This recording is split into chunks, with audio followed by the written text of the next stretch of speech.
It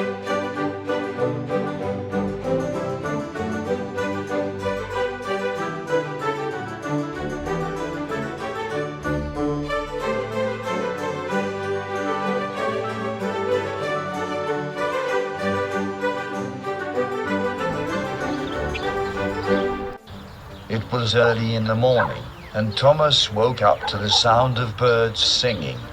Although he was normally eager to start work, on this particular morning he felt somewhat ill. As much as his driver and fireman tried, he could not even move his wheels. Sir Topham Hatt was very put out. "Call the fitter," he said. And so they did. The fitter looked Thomas over very carefully. "Here is your problem," the fitter said.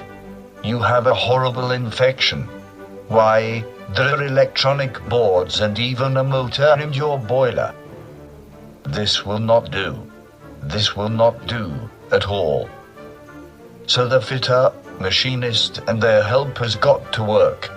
They carefully removed all the terrible electrical equipment from Thomas.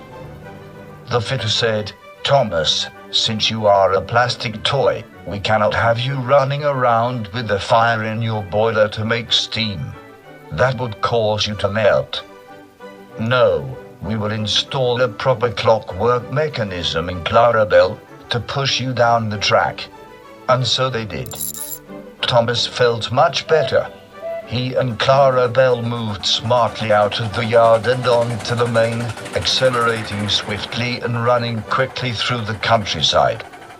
His driver and fireman were both very pleased. Best of all, Sir Topham Hatt said, "Thomas, you are now a very useful engine.